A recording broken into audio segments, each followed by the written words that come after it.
Demandera des comptes de tout ce qu'il a déposé, mis devant nous. Ces secondes milliers de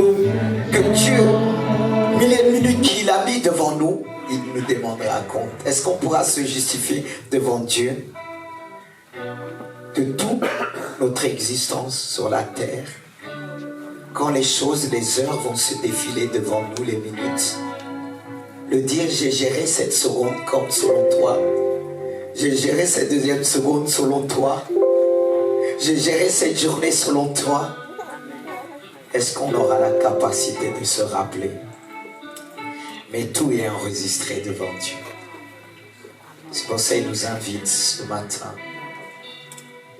à vraiment être sincère devant lui.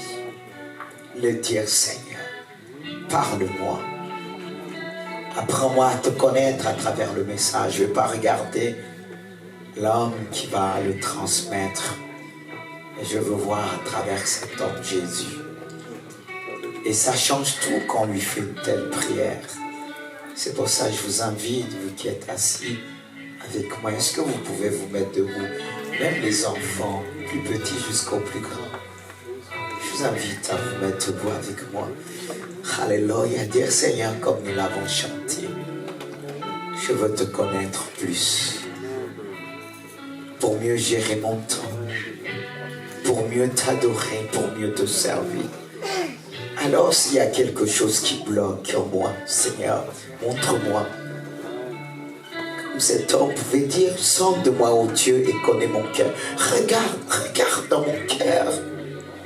S'il y a des choses qui ne te glorifient pas, enlève et conduis-moi vers l'éternité. Le chemin qui m'emmène vers l'éternité. Seigneur, enlève mes pensées.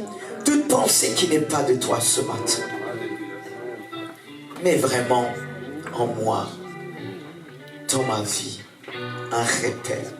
Ce qui me permettra de marcher selon toi. Fais-lui cette prière. On ne sait pas combien de temps qu'il nous reste sur la terre. Si quelqu'un me demande, pasteur, est-ce que tu sais combien de temps, toi qui peut-être tu as parfois de sensibilité, est-ce que tu pourras me dire combien de temps qui me reste ou qui te reste? Si je vous dis cela, ce que je me fais mon temps.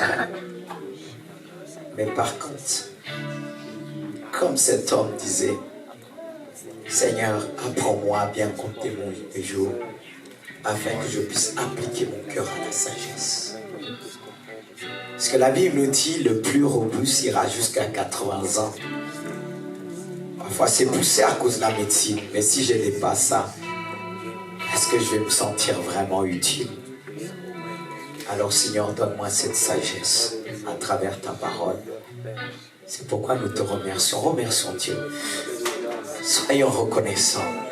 N'attends pas d'attendre avant de remercier Dieu.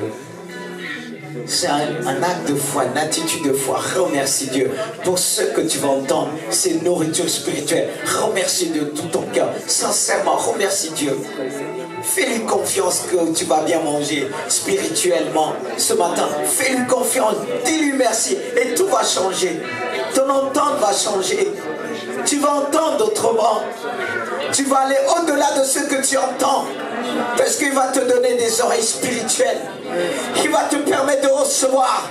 Fais-lui cette confiance.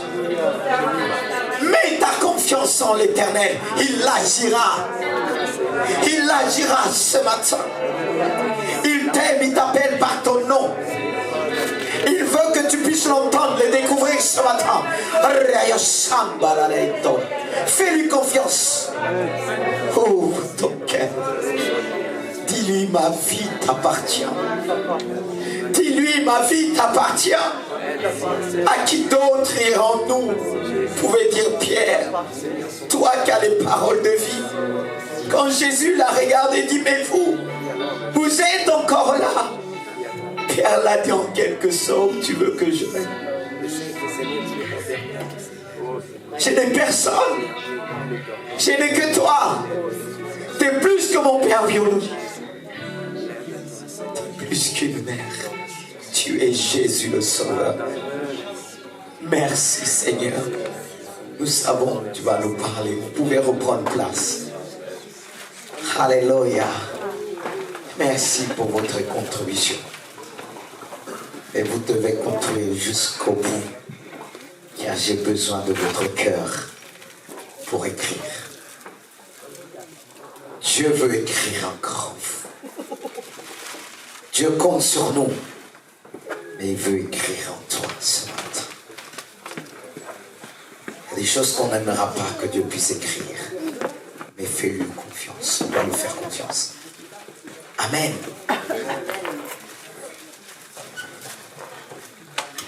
Je crois. Je ne vais pas dire je pense. C'est différent de dire je crois. Je crois que personne ne va sortir ce matin sans s'interroger devant Dieu. Un bon cuisinier s'arrange toujours pour que le goût puisse rester, l'odeur puisse rester, la présentation puisse rester. Dieu s'arrange toujours. C'est le meilleur de tous. Il nous a donné, c'est le Seigneur Jésus. Il nous connaît tous. Il s'arrange que tout le monde puisse trouver sa part. Y compris celui qui est devant vous. Et c'est le travail aussi de tout prédicateur. Que chacun au lieu de se dire, oh ma soeur c'est pour toi. Non. Au lieu de regarder l'autre dire, ah mon mari t'as besoin de ça. Mais à un moment donné, celle qui dit mon mari, le mari va dire, ah mon épouse t'as besoin de ça. C'est beau, hein? Je pense qu'il se dit ça dans l'amour. Pourquoi j'ai dit? Vous savez qu'aussi préparer un message, c'est pas facile. Hein?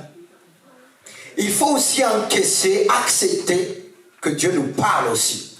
Je pense qu'on se laisse parler par Dieu, on devient plus efficace. Amen. Pas simplement laisser qu'il nous parle, mais se remettre aussi en question. Il faut le faire jusqu'au retour de Jésus et ça pourra nous garder. Pourquoi je dis ça? C'est par rapport au thème qui nous concerne tous, l'humilité. Ça ne vous concerne pas? Vous ne voulez pas être humble devant Dieu? L'humilité. Je ne veux pas dire le thème orgueil. Là, ça risque de vous assommer. Mais l'humilité, vous ne voulez pas être humble devant Dieu? Que Dieu dit, oh ma servante. Quand il voit ce texte, il dit, ma servante, il n'y a personne comme elle sur la terre. Comme il pouvait dire de Job, est un homme intègre, fidèle, juste devant Dieu. Même si on ne voit pas le mot qui accompagne l'intégrité, mais on sait, c'est à l'intérieur de l'intégrité, l'humilité de Job. C'est beau ça, mais pour arriver là, il y a du travail. On ne devient pas homme comme ça. Hein? Vous êtes d'accord avec moi? On ne devient pas comme ça, humble. Pourquoi on ne devient pas? C'est pour ça que j'ai noté. Comment faire pour devenir humble? Selon Dieu. J'ai bien dit selon Dieu, hein? Mais comme il dit, ne sois pas sage à tes propres yeux.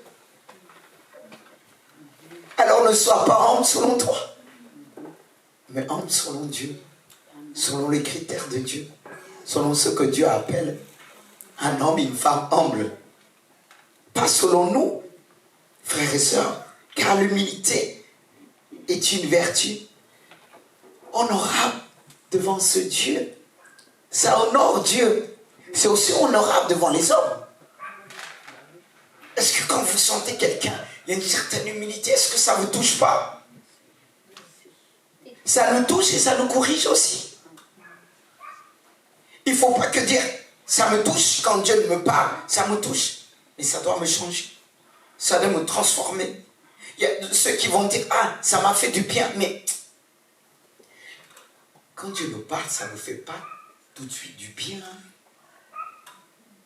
Pourquoi? Des racines. Bon, quand c'est déraciné, après ça nous fait du bien.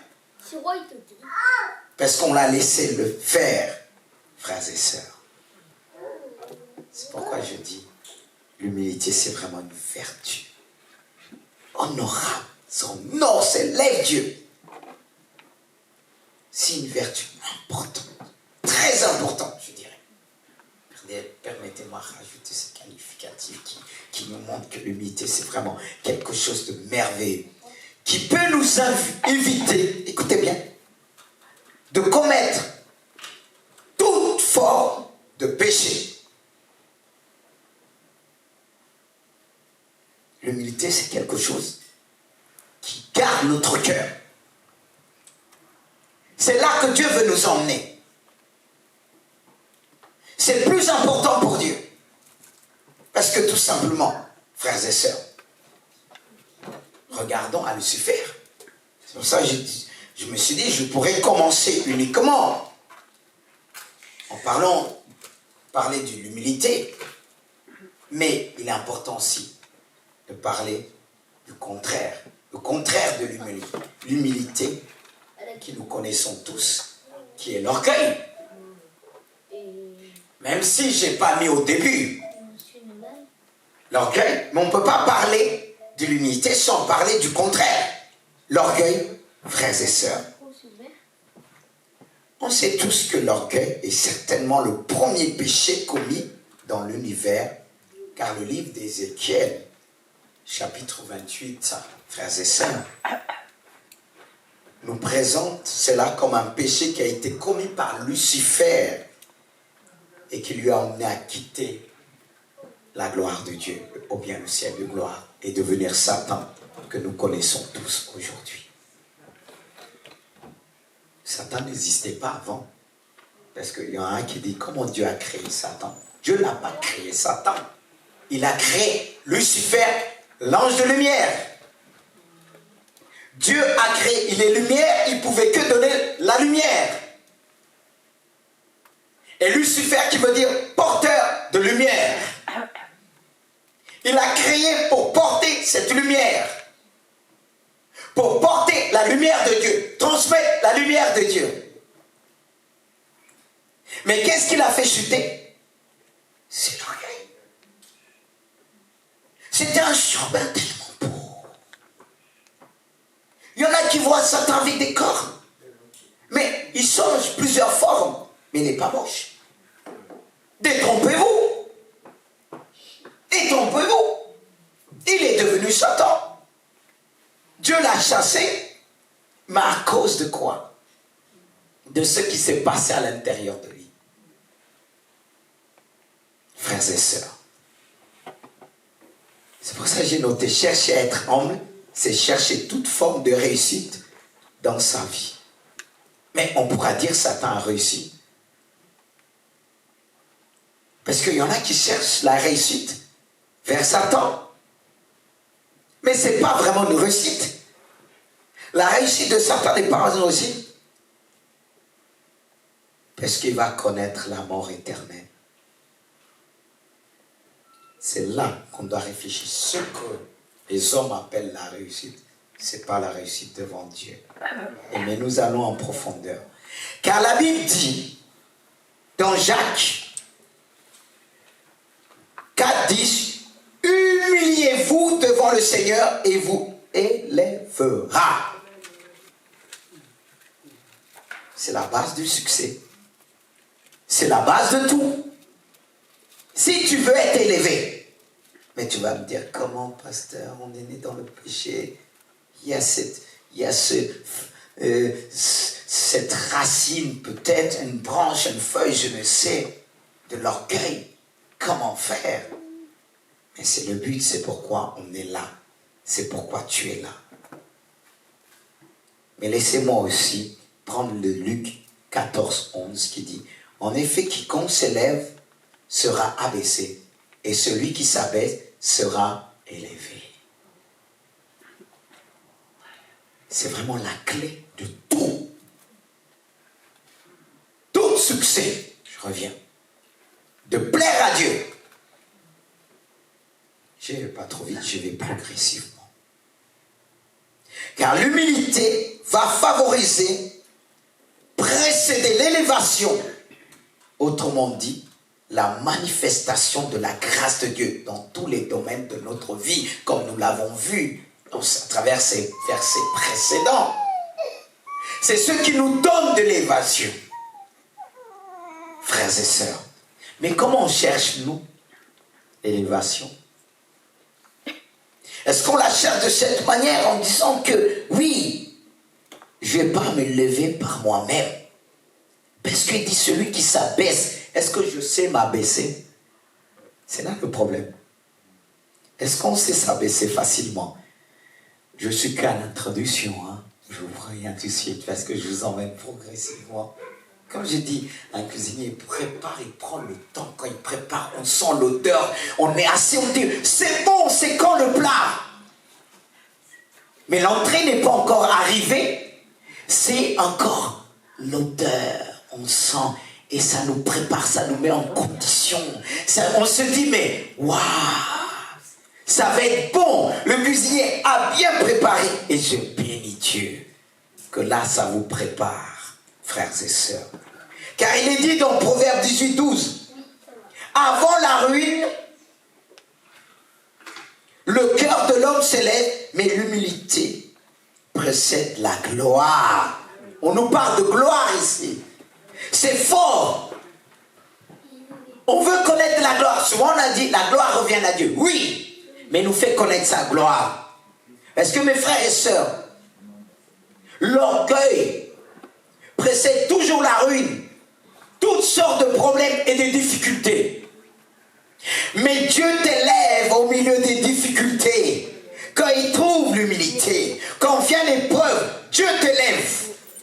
Mais s'il n'y a pas l'humilité, si tu n'acceptes pas s'abaisser devant Dieu, l'épreuve va te réduire, terrasser. Parce que pour plusieurs, quand viennent les difficultés, il devient encore plus orgueilleux, il se ferme. Là, les problèmes vont te terrasser. Mes frères et sœurs. Et je vais reposer encore la question. Qu'est-ce que c'est exactement l'humilité et l'orgueil? J'ai parlé de ça, mais il faut donner bien, en gros, la définition. Ce que c'est.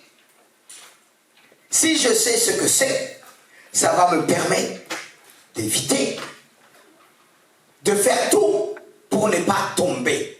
Et même si je suis humble, je vais faire tout pour garder l'humilité. Regardez avec moi dans Philippiens 2. Comme je disais, on ne peut pas parler de l'humilité sans parler de l'orgueil. Il dit, ayez en vous les sentiments qui étaient en Jésus-Christ. Vous savez, je vais lire avec vous. Lesquels existant en forme de Dieu n'a point regardé comme une proie à arracher d'être égal avec Dieu. Mais il s'est dépouillé lui-même en prenant une forme de serviteur, en devenant semblable aux hommes. Qu'est-ce qu'on voit à travers ce passage? Il est question ici des sentiments qu'avait Jésus. Alors la Bible nous dit clairement ici que l'humilité est un sentiment et l'orgueil étant son opposé est aussi un sentiment. C'est-à-dire ce sont des choses qui se passent en nous, des émotions, des sensations qui se manifestent en nous. Il est donc important de veiller, frères et sœurs, sur notre être intérieur, sur ses pensées profondes et de les analyser. Oui, c'est à l'intérieur que ça se passe. C'est de l'abondance du cœur que la bouche parle. C'est à travers tout ce qui se passe en nous. C'est un sentiment, frères et sœurs. Et l'humilité l'humilité, l'orgueil se cherche à l'intérieur de soi, frères et sœurs. Se cherche vraiment à l'intérieur de soi et on doit pouvoir réaliser que je ne dois pas chercher les choses autrement, mais je dois sonder mon cœur comme David pouvait dire, oh Dieu, sonde moi et connais mon cœur et regarde si je suis sur mauvaise voie, ramène-moi vers la voie de l'éternité. Amen. Gloire à Dieu. C'est pour ça, frères et sœurs, j'ai noté par là qu'il y a 3 grandes catégories des choses dans lesquelles nous pourrions retrouver l'orgueil lorsqu'elle est présente en nous, ou l'humilité lorsqu'elle commence à se manifester. Parce qu'il faut que l'humilité commence à se manifester. Mais qu'est-ce qui va nous donner, pouvoir nous donner un repère, de voir quand ça commence, quand ça diminue, en parlant de l'orgueil, ou bien l'humilité. C'est important de savoir. Et j'ai donné dans ces 3 catégories. Et c'est là que vraiment qu'on va se retrouver. Dans ces 3 points. Premièrement, la première catégorie, c'est l'orgueil ou l'humilité vis-à-vis de Dieu. Parce que jusque-là, j'ai parlé de l'orgueil. Il est important de parler aussi de l'orgueil vis-à-vis de Dieu. Deuxièmement, l'orgueil vis-à-vis de soi. Troisièmement, l'orgueil ou l'humilité vis-à-vis de son prochain. Excusez-moi, j'ai oublié l'humilité dans les autres, mais c'est affiché. L'orgueil ou l'humilité vis-à-vis de Dieu. L'orgueil ou l'humilité vis-à-vis de soi. L'orgueil ou l'humilité vis-à-vis de son prochain. Ah, frères et sœurs. Car pour être bien-aimé, humble et conservé, il faut apprendre sincèrement à discerner dans ces 3 types d'orgueil, humilité. Et ces 3 types d'orgueil et humilité ne se manifestent pas de la même manière, frères et sœurs. Car certaines personnes peuvent être humbles devant Dieu et orgueilleux vis-à-vis de soi. Est-ce que vous avez saisi? On peut être humble devant Dieu et pour soi-même, il y a de l'orgueil. Vous allez dire, mais comment ça peut exister ça? On est là pour creuser.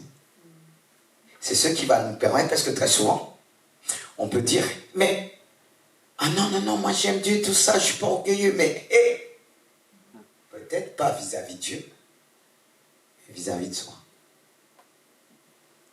Et être orgueilleux vis-à-vis de son prochain. Oui, on vit sur la terre, frères et sœurs, mais comment? Alors, on va parler en premier de l'orgueil ou l'humilité vis-à-vis de Dieu. On va prendre dans Deutéronome. Ça va mieux nous éclairer. Dans Deutéronome chapitre 3, on va voir ce que Dieu va dire à son peuple d'Israël. Qu'est-ce que Dieu va dire à son peuple d'Israël? Dans Deutéronome 3, verset 17. Est-ce que c'est 8? C'était 8? Ah, excusez-moi. Garde-toi de dire en ton cœur. Vous savez, ma force et la puissance de ma main m'ont acquis ces richesses. Je poursuis. Souviens-toi de l'Éternel ton Dieu, car c'est lui qui te donnera de la force pour les acquérir, afin de confirmer, comme il le fait aujourd'hui, son alliance qu'il a jurée à tes pères. Amen. Et dans Deutéronome, c'est pas fini, 9,4, il dit, lorsque l'Éternel ton Dieu les chassera devant toi, ne dis pas en ton cœur, c'est à cause de ma justice que l'Éternel me fait entrer en possession de ce pays, car c'est à cause de la méchanceté de ces nations que l'Éternel les chasse devant toi. Amen. Vous savez, Ce passage est clair. On aurait pu s'arrêter là.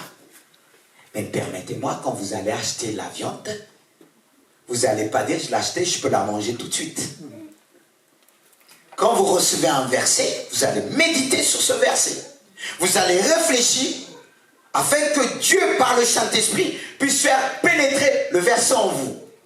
Il va le retravailler, il va l'adapter en fonction de votre personnalité. Parce qu'il y a certains, si on ne pose pas une entrée, on a une fourchette de telle manière, ils ont du mal à manger. Mais Dieu s'arrange toujours pour le faire.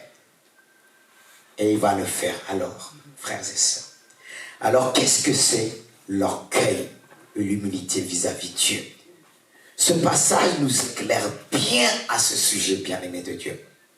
L'orgueil vis-à-vis de Dieu est une personne, il s'agit d'une personne qui se sent indépendant de Dieu, qu'il croit qu'il a réussi sans l'aide de Dieu, par sa propre force, par lui-même, bien-aimé de Dieu. Il pense que son intelligence et sa force, elles sont les fruits de ses propres capacités, ou le succès qu'elle a dans la vie. C'est ce succès qu'elle peut se dire, c'est grâce à mon succès, mes capacités, qui fait qu'en sorte que j'ai ce résultat aujourd'hui. On commence à se voir très intelligent, diplômé. Je vais pouvoir saisir toutes les occasions. C'est grâce à mes diplômes, c'est grâce à ma beauté que je passe et l'autre ne passe pas. Et quand j'arrive, tout le monde me regarde. C'est par ma beauté seule. Si tu étais comme moi, on t'aurait pris très vite. Est-ce qu'il y a des choses qui ne sont jamais traversées? Peut-être pas maintenant, à l'âge de l'adolescent. Quand on est en plein dans la jeunesse, oh, j'ai pas les cheveux comme elle. J'ai pas le même nez. On aimerait bien avoir un autre nez. Mais Dieu t'a fait comme ça. Oh Seigneur. On dit c'est uniquement à cause de mon intelligence, de ma sagesse, de ma force. Alors c'est une personne qui ne compte pas sur Dieu, mais qui compte sur ses forces, ses capacités pour réussir dans la vie. Et on trouve beaucoup ça dans le monde. Quand vous parlez à des gens, on dit, ah ton Dieu, non, moi je suis intelligent, je n'ai pas besoin de Dieu. Le chef d'entreprise dit, moi seul. Quand Nebuchadnezzar a fait ça, il était averti par Daniel.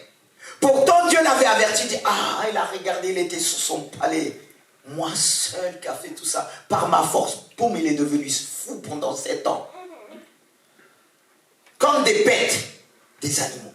Paf! Et pourtant Dieu l'avait prévenu. Par ma force, il était chassé comme un chien. Dieu voulait le faire comprendre, tu es rien. Tu es rien. Tout vient de moi. C'est pourquoi Dieu va dire à son peuple, ne dis pas dans ton cœur. Parfois ça peut nous arriver, le diable qui est tombé par l'orgueil dit, c'est grâce à ton intelligence. C'est grâce à ta prière. Heureusement, tu es là, mon frère. Quand tu n'étais pas là, c'était mort. Et pardon, on te pousse dans l'orgueil. Et toi, tu vas commencer à dire, sans moi, tu vas te dépendre de tes propres moyens. Mais je disais que c'est que dans le monde, j'espère. Vous pensez qu'on n'est pas concerné? On est dans le monde. On n'est pas concerné de dire, ah, ma femme là, c'est grâce à moi. Mon mari là, c'est grâce à moi. Il ne connaissait rien, c'est moi, mon intelligence. Tu le dis pas, mais quand tu regardes les gens, tu t'attends qu'ils disent madame et monsieur intelligent. Seigneur, j'espère que j'ai offensé personne parce qu'on est tous concernés. Eh bien-aimé de Dieu, oh Seigneur, parle-nous ce matin. Je n'arrête personne. Non. Mais j'essaie de réfléchir en même temps pour retrouver mes notes, frères et sœurs. L'humilité vis-à-vis de Dieu, c'est le sentiment de dépendance. C'est le contraire. Dépendance envers le Seigneur. Que je dépends de Dieu. Et c'est un sentiment qui est animé par une personne qui reconnaît la main de Dieu dans tous les domaines de sa vie. Je dis dans tous les domaines de sa vie. Et elle reconnaît que c'est grâce à Dieu que j'ai réussi. Ça change tout. Ça doit vraiment nous habiter de dire, c'est lui qui m'a donné la force et la santé. Amen. C'est Dieu qui donne la force et la santé. Amen. C'est lui le créateur. C'est lui qui nous a créés. C'est lui que nous devons élever de plus. Mais combien de fois on s'est élevé nous-mêmes? Oh Dieu, je dis nous-mêmes. On est tous dedans. C'est pour ça qu'on a besoin des messages qui nous ramènent au cœur de Dieu. Ramène-moi ce matin. Seigneur, oh, c'est vrai. J'ai de l'intelligence, mais ça vient de toi. Amen. Il y a beaucoup qui commencent à oublier Dieu. Et ils disent, j'aime Dieu, mais tu commences à oublier parce que tu glorifies ton intelligence, tes capacités. Seigneur, garde-nous. Nous devons admirer, frères et sœurs, notre Créateur. Alléluia. Pas l'homme. Nous devons l'admirer de tout notre cœur. Celui qui a créé l'homme et qui lui a donné la capacité de faire. C'est lui qui a créé en nous le vouloir et le faire. Bien-aimé de Dieu. Car en termes généraux, l'humilité et l'orgueil. L'orgueil se manifeste par un sentiment de supériorité. Et l'humilité se manifeste par un sentiment de nécessité devant Dieu, de besoin envers les autres. Quand on est homme, selon Dieu, notre besoin, c'est aussi pas dépendre des autres dans le sens de se laisser vivre, aller. Mais on dit, s'il n'y a pas les autres, on ne peut pas arriver. On ne peut pas arriver. Est-ce qu'une écoute de foot, une seule personne, qu'on va dire c'est le meilleur, est-ce que vous le mettez tout seul dans le terrain? On va l'humilier. On va l'humilier. C'est en équipe qu'on gagne. C'est en équipe qu'on devient efficace. Le fait que je compte sur l'autre, il compte sur moi.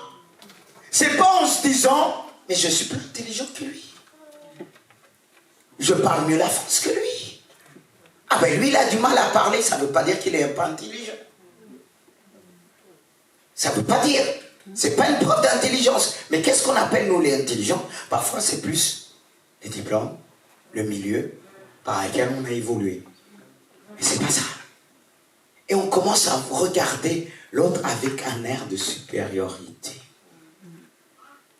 Ça c'est un orgueil dangereux. On va encore revenir tout à l'heure, mes frères et sœurs. Mais que Dieu puisse nous garder. Car lorsqu'on commence à oublier l'origine de la force, de l'habilité, c'est vraiment l'orgueil qui commence. Et ce type d'orgueil qui a commencé, animé par le diable, frères et sœurs, peut nous emmener que vers des dangers. Bien aimé. Vous savez qu'il y a plein de choses aujourd'hui quand on voit comment l'orgueil triomphe dans ce monde, je répète encore.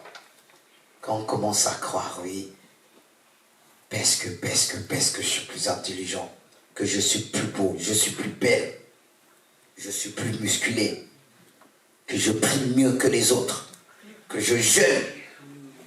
Mais c'est Dieu qui nous donne la force de jeûner, hein, Amen.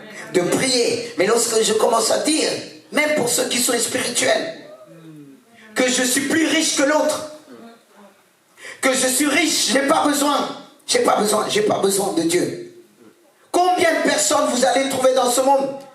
Ils ont de l'argent, diplômés, ils ont des relations, et par leurs relations ils vont dire, ces relations vont m'ouvrir les portes. Je connais le maire, les gens, encore le maire, je connais des ministres. Et quoi encore?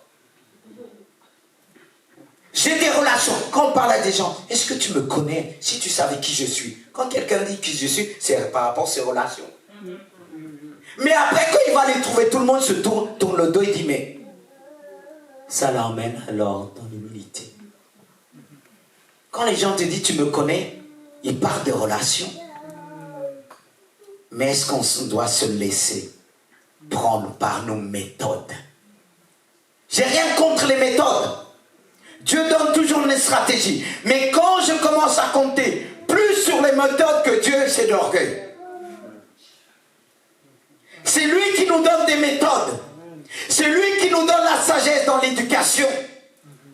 Lorsque je commence à mépriser en disant, eux, ils éduquent mal, prie. Prie. Parce que ça va t'emmener dans l'orgueil. Lorsque l'autre commence à s'exprimer, toi, tu vas dire, il faut l'apprendre à parler. Il faut le ramener à l'école. Mais toi, tu as évolué dans un contexte. Tu as eu tes parents qui t'ont emmené à l'école, mais lui, ça ne veut pas dire qu'on l'a pas emmené à l'école, qu'il n'est pas intelligent.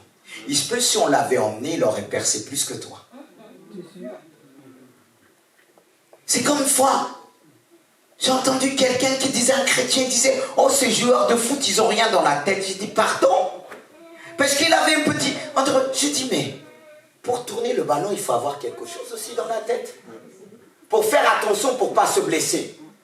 Parce que c'est risqué aussi. C'est un métier risqué. On te paye bien. Mais si ta jambe est cassée, c'est fini. Et pour éviter le danger, il faut aussi réfléchir. Il ne faut pas taper dans tous les sens. Et quand les chrétiens spirituels, ça disant, ils disent, oh, les gens qui font ça, ils n'ont rien dans la tête. Mais il y a des jaloux parce qu'ils gagnent l'argent que tu es jaloux. Est-ce que cet argent, c'est le salut? Est-ce que cet argent, c'est leur salut? Leur salut, c'est Jésus. Amen. Alors pourquoi toi, tu vas dire, il gagne l'argent, t'as bouillonne dans ton cœur? Tu vas exploser. C'est ça, la jalousie comme ça, on dit, ah non, Dieu, non. Je suis pas orgueilleux, Dieu, tu dis, tu les... Réponds-toi. Frères et sœurs, quand on commence à ne plus rendre grâce à Dieu, et le rechercher sincèrement dans la prière, c'est vraiment un début d'orgueil. Il y a des gens, quand ils sont face à le plat, ils mangent tellement vite qu'ils disent c'est par leur force qu'ils ont pu manger. Ils ne rendent pas, ils mangent vite. Doucement, rends grâce à Dieu. Il y a ceux qui n'ont pas de quoi manger. Rends grâce à Dieu. Après tu vas dire, ah moi, mais remercie Dieu dans les moindres détails. Bien-aimés de Dieu, apprenons à remercier Dieu. C'est ce qu'il attend de nous, bien-aimés de Dieu. Il attend qu'on le remercie dans tous les domaines de notre vie. Amen. Et c'est important de le faire, bien-aimés de Dieu. Amen. Bien-aimés de Dieu, c'est important. Quand je commence à dire, parfois Dieu nous fait grâce, c'est pas parce que nous méritons. C'est pas parce que nos prières l'a touché comme dit Moïse par l'Esprit de Dieu. Dans Deutéronome 9.4, il fait bien comprendre. En disant que quand il dit c'est Dieu, Dieu t'a donné la victoire, c'est à cause de la méchanceté de ces nations que l'Éternel les a chassés devant toi. Ça nous parle. C'est pas par leur mérite. Il va leur dire à cause de leur méchanceté. Des fois, il y a des choses que Dieu nous donne parce qu'il y avait tellement un méchant qui était devant et Dieu le fait partir. Et toi, tu dis, oh mes frères, vous savez, j'ai tellement prié. J'ai tellement prié. Mais demande à Dieu, il va te dire, non, c'est pas parce que tu as tellement prié. Parce que l'autre, il était tellement méchant. Mais j'espère que tu ne vas pas être méchant comme lui. Oh Saint-Esprit. Ça, c'était la première, bien-aimée de Dieu. Et toujours la première. Comment devenir humble alors face à tout cela? Je vais revenir sur des choses que j'ai déjà dit. Il faut chercher constamment la face de Dieu. Amen. Constamment. Il faut veiller sur certaines garde-fous. Il faut mettre des garde-fous autour de nous. qui va toujours nous garder dans l'humilité. Prier sans cesse. Et toujours veiller. Le jour que je commence à dire, bon, j'ai plus besoin de prier. C'est un acquis. J'ai acquis. J'ai mes diplômes. Est-ce que j'ai besoin de m'asseoir encore d'apprendre? Est-ce que j'ai besoin qu'on m'apprenne? Il faut veiller à ça. Il faut veiller à ça. Parce que des fois, quand quelqu'un nous parle, certains se fait tout dans leur tête. Ils disent, mais qu'est-ce qu'il me raconte? Il croit qu'il peut m'enseigner. Ça vous est jamais arrivé? Vous êtes presque vers le chemin du ciel, alors. Amen. C'est pour ça j'ai noté, il faut rendre toujours grâce à Dieu continuellement et sincèrement. Parce qu'il y a des personnes qui vont dire merci, ils ne sont pas sincères. Il vous dit merci par cause de conscience, par une habitude, politesse, et on le fait à Dieu. C'est quand on rend grâce avec les enfants encore. On mange, parfois il dit merci Seigneur, j'enlève l'assiette. Je dis non, répète, recommence. Je dis recommence. Parce que lui, il ferme même pas les yeux. Merci, surtout le peu. J'ai dit, on va fermer les yeux, on va remercier sincèrement, et tu vas reconnaître que c'est Dieu qui nous a accordé cette grâce. Le jour qu'on commence à ne plus rendre grâce à Dieu, sincèrement, pour les moindres détails, pour toutes les choses qu'il nous a données, que des choses que tu comprends pas. Parce que derrière des choses que tu ne comprends pas, il y a une grande bénédiction derrière. Amen. Les plus grandes bénédictions sont derrière des choses qu'on ne comprend pas. Et quand on ne comprend pas, on commence à murmurer. Ça montre qu'on n'a pas confiance à Dieu. Ça aussi, c'est une forme d'orgueil. Oui. L'humilité, c'est faire confiance au Créateur dans tous les domaines. Alors même si je ne comprends pas, même si c'est pur, je dis, Seigneur, je te rends grâce parce que tu es le Créateur. Je te rends grâce parce que moi, je ne comprends pas, mais toi, tu comprends. Amen. Moi, je ne connais pas tout, mais toi, tu connais tout. Amen. Moi, peut-être dans telle condition, tel contexte, je vais être faible, mais toi tu es fort. Amen. Tu es sage, tu vas me donner la sagesse. Quand tu commences à le confesser, par une action de grâce, tu élèves ton Dieu. Amen. Tu reconnais ce qu'il est. Tu reconnais que tu dois dépendre de lui. Alléluia. Dieu, fais-nous grâce ce matin. Je vais vers la deuxième. Est-ce que vous êtes toujours là? Ça vaut la peine. L'orgueil ou l'humilité vis-à-vis de soi. On a bien dit au début qu'on peut être humble vis-à-vis de Dieu, être orgueilleux vis-à-vis de soi. C'est-à-dire tout ce que j'ai dit au début, devant Dieu, on reconnaît qu'on dépend de Dieu. Tu reconnais que tu dépends de Dieu. Tu reconnais que tout ce que tu as vient de Dieu. Tu as cette humilité. Mais le problème, c'est toi. L'orgueil vis-à-vis de soi. Il s'agit en général d'une personne qui se méprise par rapport à un idéal qu'elle aurait voulu d'elle-même. Elle aurait voulu avoir une certaine beauté. Vous savez que c'est pour ça qu'il faut encourager les enfants. Les enfants, quand ils voient les autres, ils se font déjà un idéal. Nous tous, on est passés par là. Mais si on les dénigre derrière, qu'est-ce qui va se passer après? C'est là qu'il faut faire attention. Parce que surtout, hommes et filles, muscles et les filles, les disent, oh j'aimerais bien. Moi je me rappelle mes soeurs quand ils étaient petits, ils mettaient des pulls, ils faisaient comme s'ils avaient des cheveux longs, ils faisaient comme ça. Vous voyez, c'est ça. Mais si tu dis pas, mon enfant, t'es bien comme ça, avec tes cheveux crépus, elle va voir selon la télé, surtout la télé, pousse les gens à voir cet orgueil de soi. Les images qu'on voit aujourd'hui, on veut tous ressembler. Et il y en a qui grandissent avec ça. Tu n'as pas la même démarche que l'autre. Et il y en a, mais les jeunes dans les cités, quand tu les vois marcher, font tous comme ça. Tous comme ça. Mais ça vient, est-ce qu'ils sont nés comme ça? Moi, quand je vois mon enfant parler, j'ai dit, quoi? Mais c'est ça, c'est là qu'il faut veiller. On a tous une idée, ça déforme les gens, leur démarche, leur manière de parler. Et ceux qui sont dans des grandes écoles, oui, papa, plus ça, ils te sortent un truc comme ça. Reviens, mon fils. Mais les diplômes, c'est bien, mais ça peut nous déformer. Faisons. Heureusement, il y a la parole de Dieu. Amen. Sagesse, humilité, oh Seigneur, tu es bon. Tu nous enseignes. Et je vais poursuivre par rapport à l'orgueil, ça même. On se rejette. Cet orgueil se manifeste par un rejet de sa personne, par un mépris de sa personne et par une dureté excessive envers soi-même. Ce type de personne aura des difficultés à pouvoir de se pardonner et pardonner aux autres. Jésus a dit dans Matthieu 22, 39, voici le second qui lui est semblable. Tu aimeras ton prochain comme toi-même. Si tu es dur avec toi-même, comment tu vas aimer ton prochain? C'est-à-dire, tu dois avoir une juste appréciation de ta personne. Tu ne dois pas te sous-estimer.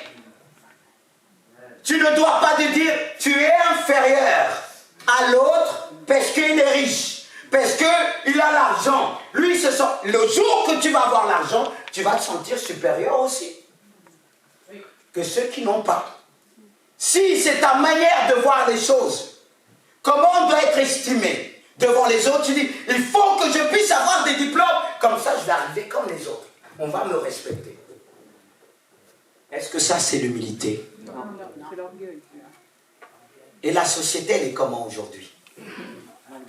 Comme on commence à dire oui, je ne peux pas parler devant l'autre parce qu'il est bien en costume cravate, que moi je suis rien. Je dirais, c'est pas l'autre qui est costume cravate qui est orgueilleux, mais c'est celui au ciel qui dit, il est supérieur à moi. Est-ce que lui t'a dit il est supérieur à toi? Et quand tu le parles, tu te courbes. Dieu t'a créé comme ça. Dieu t'a pas dit de te courber devant ton patron, disait patron. C'est de l'orgueil. Et quand tu commences, même devant celui qui a des moyens, tu dis, viens t'asseoir là, mon frère. La Bible nous dit ça. Si quelqu'un vient parmi vous, bien habillé, et que celui est mal habillé, on prend celui qui est habillé, et on commence à dire, quand je vois le monde comme ça m'énerve. Quand moi qui est né ici, parti en Afrique, quand je voyais des frères africains se courber devant des blancs, j'ai rien contre les blancs, je bénis Dieu. Mais c'est pas à me sentir inférieur. Non, ça c'est l'orgueil. Ceux qui se sentent mal, ils changent de comportement. Avec un noir, tu vas agir d'une manière. Allez, vas-y, avec un blanc. Maître. C'est quoi ça? C'est de l'orgueil. Et il y a beaucoup de cet orgueil aujourd'hui en Afrique. Dieu veut nous réveiller l'humilité. Ça ne veut pas dire que tu vas dire, oh le blanc, boum. Ça aussi c'est l'orgueil. Sois toi-même. Amen. Accepte-toi. Amen. Si tu as ton nez comme ça, accepte. Si quand tu regardes, tes yeux vont dans tous les sens, accepte. Remercie Dieu. Comment il t'a fait? Remercie. Mais quand tu commences à dire, oui, c'est parce que j'ai pas, qu'on m'a manqué du respect. Parce que j'ai pas ceci, j'ai pas cela. Elle me montre qu'elle a plus. Qui est orgueilleux? Dites-moi, qui est orgueilleux? Si la personne orgueilleuse devant moi, elle est en train de montrer, à moi d'avoir une autre attitude. De le montrer que tout ce que tu as n'est pas toi, c'est Dieu qui t'a donné. Le jour même qu'il te dit donne-moi, que tu refuses, tu ne vas pas être bien. Et si tu démontres comme le peuple d'Israël, ils avaient une loi, s'il y a un étranger qui est au milieu de vous, qu'il montre, qu'il se glorifie, qu'il a plus, il y avait une loi aussi pour lui. Qu'il a emmené à perdre ce qu'il a. Alors, Dieu aussi, il donne aux méchants pour donner le jour de la détresse aux justes. Alors, si tu dis, dans ton oreille, j'ai dit, et toi, tu dis ça à toi, il se peut que Dieu va te dire, tu vas lui donner. Tu l'as méprisé, mais tu vas lui donner. Et toi, tu vas dire, ah non, Seigneur,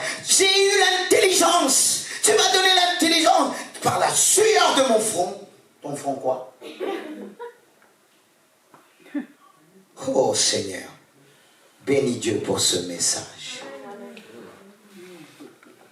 C'est ce premier aspect d'humilité vis-à-vis de soi qui va nous permettre d'aimer votre prochain bien-aimé. Comme vous-même. Mais si vous rejetez, si vous méprisez, pourquoi les hommes aujourd'hui se rejettent, se méprisent soi-même? Simplement parce que, comme je disais, tout le monde voulait voir un idéal qu'ils auraient bien aimé voir et qu'ils n'ont pas, qu'ils ne voient pas se manifester. La frustration de beaucoup aujourd'hui, c'est de dire « j'ai pas ceci ». Et quand on voit les autres, on a envie de les voler. Est-ce que Dieu t'a dit de les voler? Moi j'ai entendu des gens dire « mais les riches, il faut les voler ». Mais non, mais arrêtons. Ils t'ont fait quoi? La manière qu'il a eu son argent, c'est ton problème. C'est ton problème. Et pourquoi on commence à dire les riches, c'est tout ça? Et les pauvres, les riches qui disent ah, les pauvres, ils ne savent pas travailler, ils ne sont pas intelligents. Comme j'ai eu quelqu'un qui disait oui, c'est parce que si j'ai bossé, si j'ai travaillé dur. Je lui ai dit, il y a des gens qui travaillent dur. Plus dur que toi, ils n'ont pas pu avoir ce que tu as. Parce que vous n'avez pas évolué dans le même contexte. Alors ne dis pas ça, c'est de l'orgueil. Que Dieu nous aide à comprendre cela, bien aimé. C'est pour ça qu'il faut accepter. Mais la plupart, là où j'ai mis l'accent au départ, par rapport à l'orgueil de soi-même, c'est le fait de s'accepter.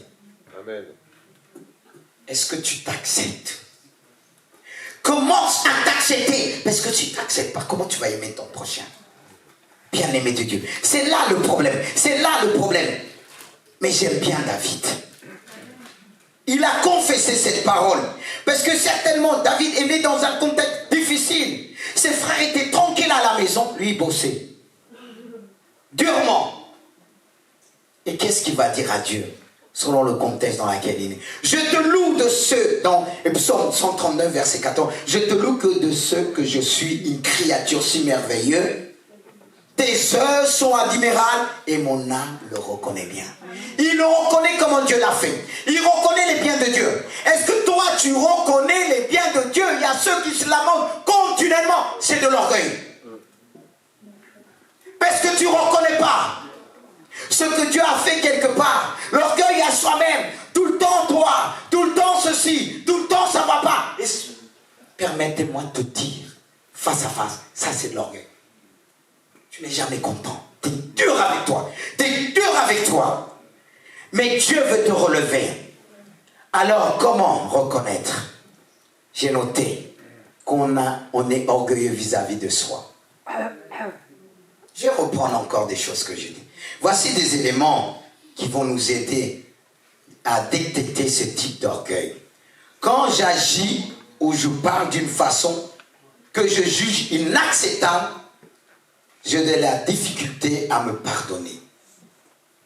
Donc si tu te pardonnes difficilement, lorsque tu estimes que tu as peut-être mal parlé, j'ai mal chanté, j'ai mal fait ceci, et que ça reste des jours dans ton cœur, dans ton esprit, et que tu reviens toujours dessus, c'est que tu n'acceptes pas quelque part que tu peux faire des erreurs.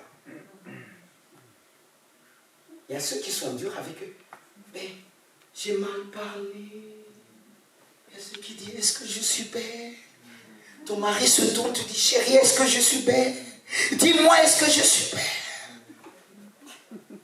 Il faut le dire, mais quand c'est trop aussi, tu ne vas pas dire que la personne te dit, t'es belle, tu aimeras bien, qui te dit, mais chérie, tu es une princesse.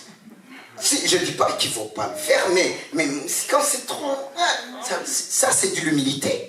Mes sœurs, est-ce que ça c'est de l'humilité? Oh, dis-moi, est-ce que j'ai bien fait? Oui, c'est bon. Mais l'autre va s'énerver. Mais est-ce que tu m'as... Mais quand il te dit un peu, t'aurais pu faire ça, tu t'énerves. Mais c'est toi qui l'as dit. Mais dis-moi. Et quand il te dit, tu dis c'est marrant. Est-ce que c'est de l'humilité, ça? Je vous pose la question. je ne parle pas de l'orgueil envers Dieu, mais envers soi.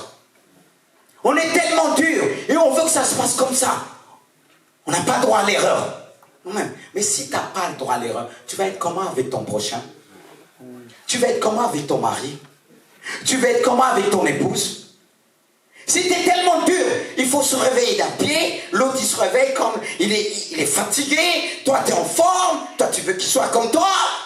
Et tu dis, mais chérie, il faut être comme ça, comme ça, comme ça. Garde à vous. Mais après tu vas dire, il est long. Soigne ton orgueil. Accepte. C'est pour ça que Dieu nous donne tout. En tant que pasteur, Dieu nous donne toutes sortes dans la mission de Dieu. Et devant ce Dieu, on dit, je vais t'apprendre l'humilité. Mais si on n'est pas prêt de ça, mais tu vas aller où? Je reviens. Est-ce qu'il y a des choses que j'ai oubliées? Oui, frères et sœurs. Il y a ceux qui se disent, je me sens indigne pour être aimé pour ce que je suis. Quelle belle phrase. Quelle humilité. Je me sens indigne d'être aimé. Tu aurais dit, oui, on t'aime. Vous pensez que c'est l'humilité? Est-ce que je vais dire à Dieu, Dieu me dit, je t'aime. Il m'a dit, Seigneur, je suis indigne que tu m'aimes. Quand Élie a dit à Dieu, je suis comme mes pères, je ne suis pas mieux qu'eux, qu'est-ce que Dieu l'a dit? Va loin. Qui? Élisée. Dieu c'est Dieu, hein? On va faire ce style d'humilité. Dieu va dire arrête. Vois-moi l'autre. Mais est-ce que vous pensez que je suis dur? Est-ce que vous êtes là? Amen. Que personne ne soit assommé. C'est l'orgueil qui doit prendre un coup ce matin. C'est pas un coup de marteau sur votre tête, c'est l'orgueil. Je prends un marteau, je tape l'orgueil. Boum, tu sors ce matin, au nom de Jésus. Alléluia. Amen. Gloire à Dieu. C'est pas toi que je vise. Sois en paix. Trompe pas. On est tous concernés. Reste en paix. D'accord? Ça va? Cool. Tranquille. Devant Dieu. Voilà. Et je continue. Donc quand tu te sens indigne d'être aimé pour ce que tu es, c'est un signe d'orgueil, une forme d'orgueil pas vis-à-vis de Dieu, mais vis-à-vis de toi. Et il y a ceux qui se disent ceci, je me déprécie en espérant que les autres vont quelque part dans leur pensée me remonter. Les gens vont te remonter, mais de chercher à te dévaloriser, comme ça tu auras tout devant toi. Ma pauvre sœur, ça va? C'est pas toi, hein? Ça va? Priez pour moi. J'ai mal, on va prier pour toi. Je ne suis pas encore guéri. Je veux que tout le monde attire les regards vers moi. Ça ne veut pas dire que vous êtes malade quelque part, vous n'allez plus venir me voir. Non, je rééquilibre. Je suis un berger, même dans les caprices, j'aime quand même. Je suis là, mais ne me fatiguez pas trop aussi. De grâce. De grâce, je suis là quand même. Qu'est-ce que vous voulez? Nos enfants, quand ils sont bébés, quand ils disent papa, porte-moi, tu vois, ils ont tous les caprices. Hey, mais Dieu nous dit quand même l'exemple de l'enfant, mais il ne faut pas prendre tout quand même, pardon. Voilà, c'est dit. Mais et ceux qui vont me dire encore plus loin. Mais, chérie, tu ne trouves pas que je suis laide aujourd'hui? Non, mais je me sens... Non, mais c'est bon, ça, c'est pas les hommes qui font ça. Mais il y a des hommes de nos jours aujourd'hui. Non, mais je suis moche, j'ai pris un gros ventre là. Est-ce que tu m'aimes toujours?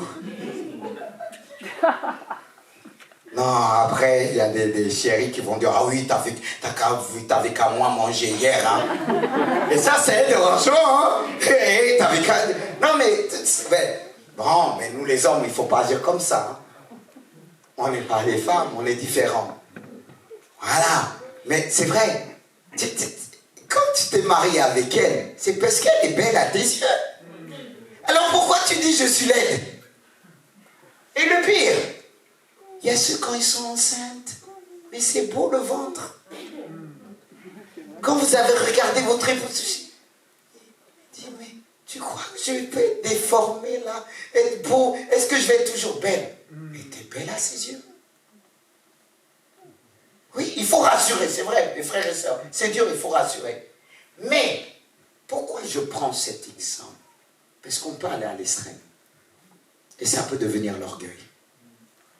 Je ne parle pas pour casser qui que ce soit, mais ce sont des images que j'ai trouvées. Et si je les trouvées, je les exprime. Parce que même si nous les hommes, on a nos complexes, on a tout ça, mais nous ne tombons pas dans l'orgueil. Faites comme David, je te remercie. Alors quand je commence à dire, en espérant que les autres vont me dire, mais non, tu es une princesse, mais tu es belle. Oui, il faut rassurer. Quelqu'un qui a toujours besoin qu'on lui donne de la valeur valorisée, c'est là vraiment un élément d'orgueil. Il faut encourager, il faut dire à sa femme, tu es belle.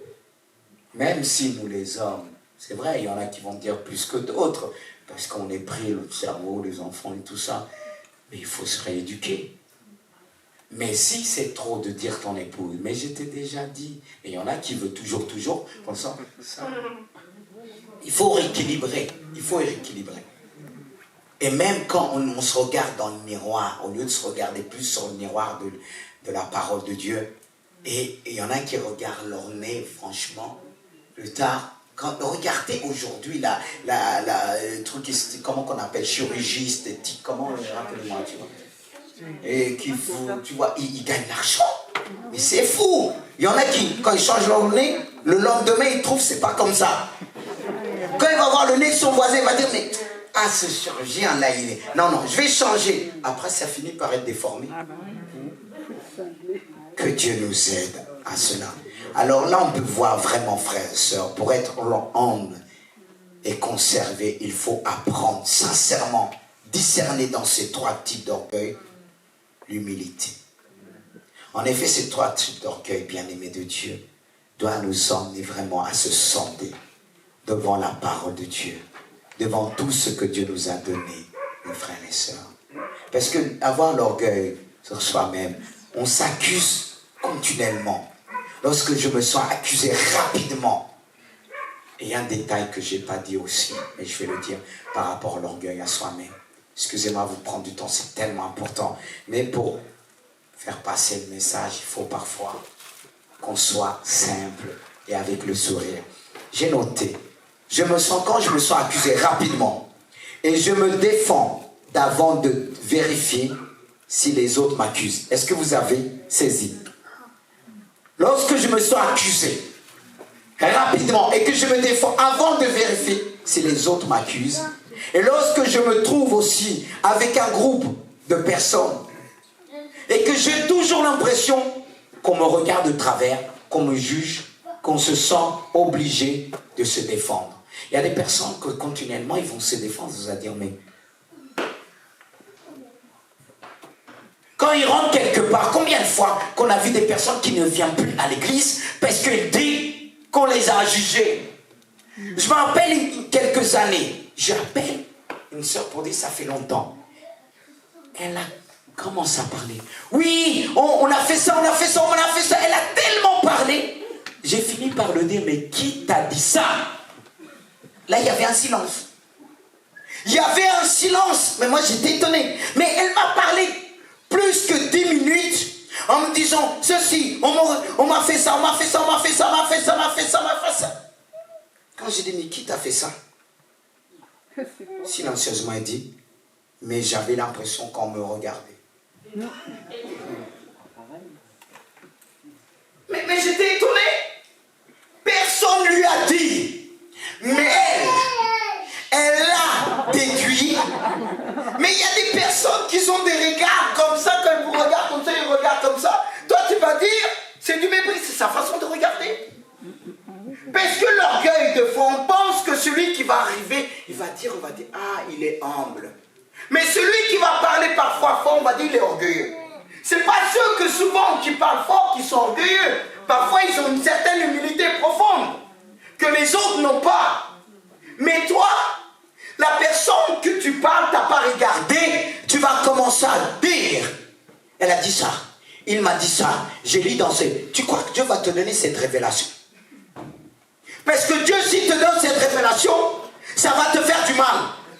Il y a des choses que Dieu ne dit pas ce que les gens pensent. Parce que sinon, tu vas te cacher chez toi, tu vas mettre un casque. Dieu est sage. Dieu est sage. Et nous, quelqu'un ne te regarde pas. Le malheur que ton mari arrive, qui dit, aujourd'hui, j'ai pas faim. Quoi? T'as pas mangé ailleurs, toi? Tu vas me dire où tu as mangé. Tu vas me dire aussi, c'est qui elle? Mais on va dire c'est l'humilité quand on commence à surveiller le portable.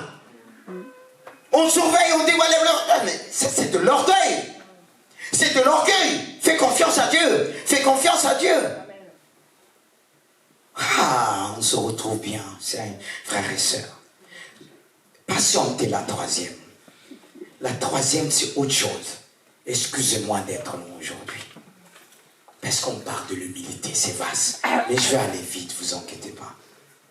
Vous inquiétez pas.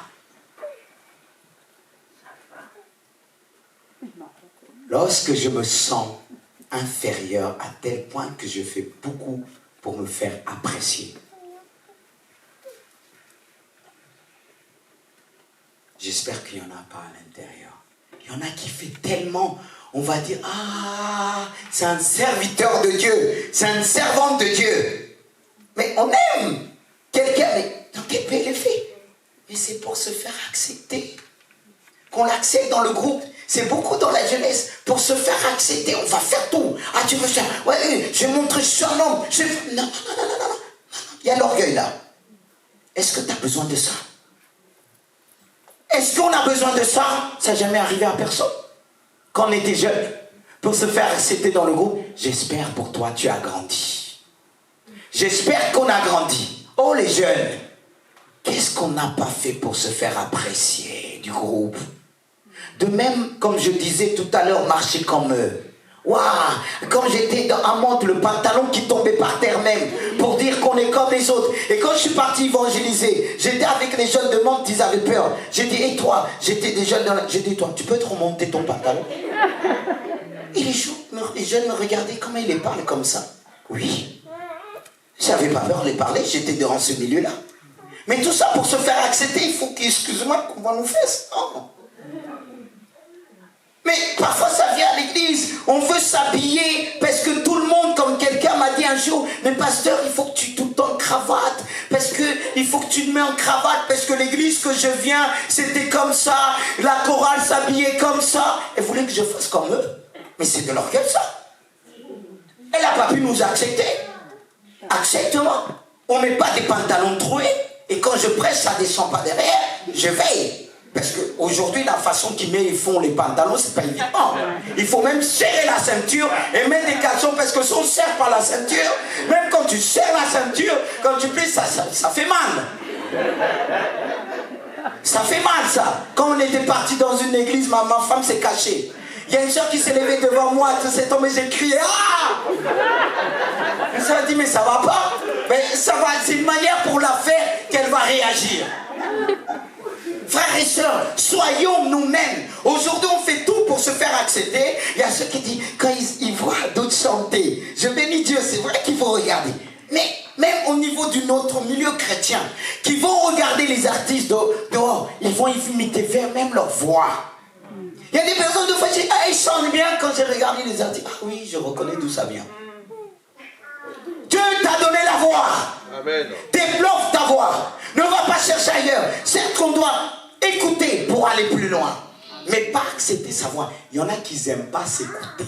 C'est plus difficile. Regardez, nous tous, hein, quand on vous filme pour se regarder. Mais pourquoi? Pourquoi? Ah, j'ai pas noté ce point. Merci Seigneur. Là au moins on va tous se retrouver, y compris moi au début. C'était difficile, mais écoutez. Mais j'ai fait violence. C'était difficile de me regarder. C'est comme ça que je me corrigeais. Parce que parfois on fait des gestes bizarres. Mais quand tu regardes, tu dis, pardon là, qu'est-ce que je faisais là? Je sais pas le confond. Mais après, pourquoi on n'aime pas écouter sa voix? Qui t'a donné la voix? Et toi tu dis, tu vas avoir la voix de l'autre. Mais c'est quoi là? C'est l'humilité. Est-ce qu'on ne se retrouve pas ce matin là? Honnêtement, dites amen, encouragez-moi. Ne regardez pas encore l'heure. Parce que quand on va sortir ici, on va être transformé. Ne regardez pas l'heure. Parce qu'il y a le troisième, surtout le troisième. Mangez jusqu'au bout. Ne sautez pas un repas, c'est intéressant. Parce que si vous mangez ça, mangez le dessert qui vient derrière. Oh, c'est pas un dessert qui va vous emmener, vous allez avoir du mal à respirer. Vous allez respirer, c'est la santé. Amen. Alléluia. Amen. Mes frères et sœurs, au début de s'écouter, on croit que notre voix est mange, ça sonne. On dit, mais par contre, quand on regarde la voix de l'autre, oh, quelle belle voix, j'aimerais avoir la voix d'elle. Mais l'autre aussi, quand elle s'écoute aussi, elle dit, j'aimerais bien avoir la voix de l'autre que toi qui viens de dire, t'aimerais bien avoir sa voix. L'orgueil de soi-même. Pourquoi on ne s'accepte pas? Surtout quand on regarde dans un miroir, on dit, mais si je pouvais être comme l'autre. Mais Dieu est content de t'avoir. C'est un travail, on a fait nous tous, surtout en tant que prédicateur. Il fallait que j'apprécie ma voix, j'ai appris à aimer ma voix, même si c'est... Il y en a qui ferment les oreilles, je comprends. Mais quand je baisse, c'est normal, je comprends. Mais c'est pour ça que ma femme m'a dit, il faut, surtout j'ai dit, c'est vrai chérie, surtout le message de l'humilité, je voulais être tranquille, mais bon. J'ai essayé quand même. J'ai essayé. Et j'avance. Bénis Dieu pour ce que tu as. Cela ne veut pas dire qu'on ne doit pas s'améliorer. On doit s'améliorer dans le chant, dans la prière, dans tout ce que nous faisons. Mais n'oubliez pas le Créateur. C'est une souffrance dans le cœur qu'on a du mal à s'accepter. C'est pourquoi veillez sur vos ados. Veillons sur nos enfants. Parce que quand on casse l'enfant petit, c'est là qu'il a besoin d'être encouragé quand il est ado. Il se cherche, il se découvre. Combien de fois nos enfants disent, mais je veux ressembler à mon frère, je veux être comme mon frère. Je dis, mais tu es toi-même. J'aime te voir, j'aime voir l'autre. C'est pareil à l'église. Ne dis pas la sœur fait que mieux que moi. Ne dis pas qu'elle chante mieux que toi, peut-être que tu fais mieux quelque part. Mais pourquoi devant ceux qui sont devant l'estrade, on est là? Comme tout le monde aurait voulu qu'on soit tous là. C'est un combat, hein? C'est dur, hein? Je passe. Je viens au troisième, parce que vous avez attendu. Et vous méritez cette récompense du chiffre 3. Amen. L'orgueil ou l'humilité vis-à-vis son prochain. L'orgueil vis-à-vis les autres, c'est la plus connue. Amène la personne à se sentir supérieure, comme je disais, aux autres. Même se sent supérieure le plus souvent à cause des choses qu'elle a acquises. Matériellement, se sent au-dessus. Et lorsque la personne a l'impression que c'est son intelligence, je répète, qui lui a donné d'acquérir toutes ces choses, ceci ou cela. Oh, ce sont ses relations, je répète, sa beauté, ou qu'il a donné tout ce qu'elle a. Elle a souvent, ces personnes auront toujours tendance de se croire, parce qu'il est intelligent, qu'il a réussi, qu'il est meilleur qu'un tel, et meilleur que l'autre. Il ne faut jamais ça. L'amour de son prochain veut dire de ne pas se sentir au-dessus de l'autre, au-dessus de son mari, au-dessus de son épouse. C'est un travail. Parce qu'on peut dire, ah, toi, moi j'ai eu telle éducation, tu n'as pas eu telle éducation. C'est des choses qui arrivent, qu'on se dit, on croit qu'on a reçu une meilleure éducation. Moi, quand je commence à parler, je parle de ma famille. Je parle même rarement, c'est vrai qu'ils m'ont apporté, je reconnais Dieu. Mais il y a eu des failles. Il y a eu des failles. Quand je vais parler à quelqu'un, je vais parler d'abord de la mienne. Le travail que j'ai fait. Ce que j'ai brisé dans ma vie. Pour ne pas reproduire les mêmes choses. Et je suis honnête. Je fais son travail. Et ce travail, c'est un travail d'humilité. Accepter d'où je viens. Les bonnes choses et les mauvaises choses. D'où nous venons, il n'y a pas eu toujours des bonnes choses. Il n'y a pas eu toujours des mauvaises choses. Mais nous devons chercher la face de Dieu. Ça ne doit pas nous emmener. Parce que très souvent, des personnes qui ont été humiliées, rejetées, ont du mal à aimer leur prochain. C'est pour ça qu'on doit s'aimer. Je ne dis pas ça pour nous élever. Tu dois t'aimer. Tu dois t'accepter. Parce que si tu ne t'acceptes pas, tu auras du mal à aimer ton prochain, frères et sœurs. Avoir des relations. Dieu nous emmène à avoir des relations. Comme je disais, on n'évolue pas toujours dans les mêmes conditions. Ça ne veut pas dire que si quelqu'un est plus riche que toi, il est supérieur à toi. Enlève ça dans ta tête. Si tu mets ça dans ta tête, c'est l'orgueil. Il faut faire très attention à cette forme d'orgueil. L'orgueil vis-à-vis des autres découle le plus souvent de l'orgueil que nous avons vis-à-vis de Dieu. L'humilité vis-à-vis des autres va entraîner plus facilement l'humilité vis-à-vis de Dieu. Mais comment triompher? Je vais vite là maintenant. Comment triompher de l'orgueil vis-à-vis de son prochain? Et je l'ai noté là. Pour cet orgueil, Jésus nous présente deux types d'humilité à avoir. L'humilité de l'enfant. L'humilité du serviteur ou bien d'un serviteur. L'humilité d'un enfant. Il est dit dans Matthieu 18, 1, 4, vous allez voir avec moi, vite, je vais vite maintenant. En ce moment, les disciples s'approchèrent de Jésus et dirent, qui donc est le plus grand dans le royaume des cieux? Voyez l'attitude des hommes. On veut toujours être les plus grands.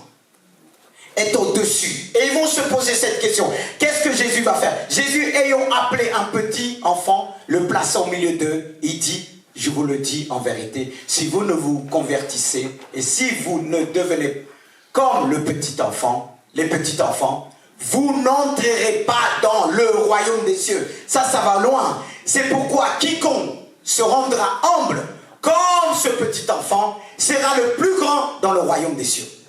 C'est-à-dire quiconque aura l'humilité comme cet enfant sera le plus grand. C'est par là que Dieu nous élève, frères et sœurs. Pourquoi le petit enfant? Jésus nous rapproche, fait un rapprochement de l'humilité par rapport à l'enfant. L'enfant nous donne une règle précise. Regardez l'attitude d'un enfant, il pardonne vite, il oublie vite. Mais les adultes pardonnent difficilement, ils oublient moins vite.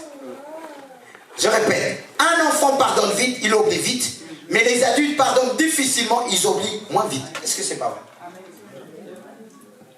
Là, on se retrouve. On se retrouve. C'est pour ça qu'on a l'image de l'enfant qui nous ramène. Et je continue. Au niveau de l'enfant. L'enfant, quand il se dispute avec son frère, frères et sœurs, qu'est-ce qu'il fait? Avec ses copains et quelques secondes, qu'est-ce qu'il fait? Qu'est-ce qu'il fait? Il repart s'amuser avec. Mais nous, qu'est-ce qu'on fait? Je vous écoute, qu'est-ce qu'on fait? On roule ça. C'est vrai. Mais les enfants, on est étonnés. Même quand on les reprend, quelques minutes, il dit, maman, bisous. Papa, bisous. C'est pas beau ça. C'est ce que Dieu nous demande. Est-ce que vous vous retrouvez? Oui, oui, oui. Est-ce que vous avez pardonné toujours facilement? Est-ce que vous avez oublié facilement? Deux fois, on revient même des années dessus. Mais est-ce que l'enfant, même deux fois, quand il a eu des blessures, il veut comprendre? Oh Jésus, je vais vite. Parce que je vois, il y a des départs. Attendez. Mais vous ratez un bon repas là. Il s'amuse. Un enfant entre. Un enfant apprend à chercher et comprendre. Il est enseignant. Il est toujours en mode d'apprentissage. Un enfant ne cache pas ses faiblesses. Est-ce qu'un enfant cache ses faiblesses? Mais nous, oh, par la grâce de Dieu, priez pour moi. Mais pourquoi prier pour moi? On dit prier, mais on ne dit même pas rien. Faiblesse. Ah, on va me juger. Je comprends, oui, des fois ça juge vite, mais attention. Mais un enfant, quand il a mal, même tu vas dire, on ne dit pas ça. On ne dit pas ça, on ne dit pas ça. Vous avez vu même avec Yanis quand il avait besoin, il ne se gênait pas. Un enfant ne va pas être là. Oui, tu vas le dire pas doucement. Comme l'aveugle qui criait, hey, Jésus, secours-moi. Les gens faisaient, tais-toi, tais-toi. Ça nous dérange. Ici, c'est silencieux. Alléluia. Amen. J'ai promis d'aller vite. Excusez-moi, je pars. Mais l'humilité d'un serviteur nous rend disponibles. Est-ce qu'on est toujours disponible? Et je poursuis. Un serviteur, l'humilité de serviteur ne choisit pas l'endroit où il doit être. L'humilité d'un serviteur n'a pas besoin d'être remercié. Luc 17:10 nous dit, vous de même, quand vous avez fait tout ce que vous avez, tout ce qui vous a été ordonné, on vient de demander, dites, nous sommes des serviteurs inutiles et nous avons fait ce que nous devons faire. Est-ce que nous avons l'habitude de dire ça? Est-ce qu'on a l'habitude de dire ça? Parce qu'il y a c'est vrai, parfois on oublie de vous remercier. Mais est-ce que c'est pour autant vous allez arrêter? Est-ce que vous allez arrêter? Surtout le malheur qu'on ne vous dit pas merci. Dis-moi merci en moi. L'humilité d'un serviteur prêt à supporter la honte et honorer ceux qui servent pour ceux qui nous servent. C'est-à-dire, il est prêt, mais il honore ses maîtres. Est-ce que j'ai rajouté quelque chose? L'humilité d'un serviteur ne cherche pas les places d'honneur. Là, j'ai fini là. Vous dites pas Amen? Amen. Le serviteur ne cherche pas l'humilité des places d'honneur. Est-ce qu'on ne s'est pas retrouvé là ce matin? Amen. C'est pour ça, si on a ces fils conducteurs, on va veiller. Quand on commence à vouloir qu'on nous remercie, on en fait tout pour être vu, pour être remercié. Peut-être pas pour être vu, mais il faut qu'on ait dit merci. Mais qu'est-ce qu'il nous dit? Vous voulez que je relis ce passage, après j'ai fini, et on se met debout. Vous pouvez même commencer à vous mettre debout. Comme ça va dire, pasteur, oui c'est vrai, t'as dit, mettez-vous debout, mettez-vous debout. Comme ça, vous savez. Vous de même, il nous parle, quand vous avez fait tout ce que vous a été ordonné, dites. Est-ce qu'on peut le dire ensemble? La noter.